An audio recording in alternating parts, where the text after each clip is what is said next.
is Nick, and recently, in late December of 2014 to be specific, I was given a chance to have the experience of a lifetime. I was sitting in my theology class on a cold December day when I received an email saying, "Your application status is available from Northeastern." As Northeastern was my reach school, I was prepared for the worst. However, when I opened the email, I was confused. The email read, "Congratulations, you've been accepted into the NUN program." And at first I wasn't sure what that meant, or if I had actually got into Northeastern. But after some quick reading, I came to realize I'd been given the opportunity to study abroad. As quickly as I could, I chose to go to Ireland, a place steeped in lore and legend that I wanted to visit for years. And before I knew it, I was on an Aer Lingus flight towards my home for the fall. Before leaving for Ireland, I wasn't particularly nervous, as I had gone to boarding school in northern New Hampshire for 4 years, so I was used to being away from home. However, I was excited. Excited that I was being given the chance to meet new people, in a new place, with a new culture to learn. All that being said, Ireland was and still is nothing like I expected prior to arrival. I expected a world of difference between Ireland and the USA. However, I was pleasantly surprised to find many similarities. Outside of which side of the road you drive on and the accent, Ireland really just feels like a smaller, calmer Boston. I don't know what I expected of the people of Ireland, but everyone is so kind and willing to converse in this country, especially when they hear the American accent.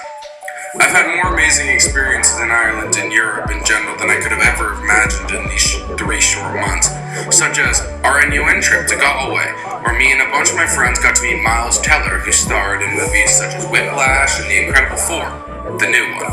Our trip to the Cliffs of Moher, where I was given the opportunity to gaze upon quite possibly the most beautiful piece of landscape I've ever seen. Our trip to Sligo in north of Ireland, where we stayed in an eco-lodge and Irish folk music was played to us by an incredible group of Irish men and women. While in Sligo, almost all the kids on the trip tried their hand at surfing with some mixed results. I was one of the very few people who had surfed before, so I was allowed free reign over where I surfed and enjoyed every second of it. Our last trip of our NUN-sponsored trips was our trip to Belfast and Derry, where we saw things such as the Giant's Causeway, which featured magnificent octagonal rocks that formed over millions of years due to volcanic eruption. And in Derry, which is almost as north as you can get in Ireland, we learned about the troubled past of the last 30 years and the struggle for power between the IRA and the British loyalists. However, not all of my experiences I've had here have been through the NUN program's trips. For Bank Holiday, me and 5 of my friends went to London, where we saw pretty much everything you can see in London, from the London Eye, Big Ben, Westminster Abbey, Westminster Palace, St. Paul's Cathedral, and me and my one friend went so far as to take a day trip to Oxford University to see the legendary college. My other trips included a trip to Amsterdam and a trip to Copenhagen to experience the world-famous Christmas markets. Not all my experiences came through traveling, though. Most of my fondest memories are memories of my time here in Dublin. I was granted the pleasure of being able to work in a small independent theatre called the Pavilion Theatre, 20 minutes south of Dublin, in a town called Dunleary, for my service learning project. It was in that theatre that I met some incredible fellow volunteers who I got the pleasure of getting to know over the course of 8 sessions.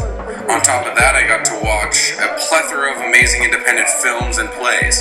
However, my real Dublin experience came from the joining of the freshers hurling team, which within 2 weeks of joining was renamed to the UCD Knicks in honoring and mockery of me.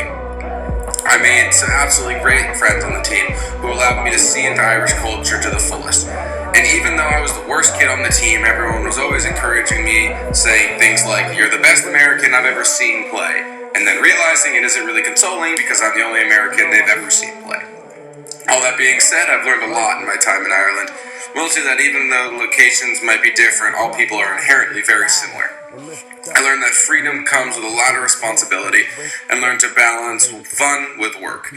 I learned even though we were told as kids, there are in fact no leprechauns here, which is sad and disappointing, but there are some amazing people. Lastly, I learned how to cook here, something I never thought I would be capable of. In summary, Ireland has been amazing, and if I could do it again, I would in a heartbeat. Not to change anything, just to do it all again. I'm confident that this experience will stay with me the rest of my life. And I'm so happy I was afforded the opportunity to come to this country and experience its rich and vibrant culture.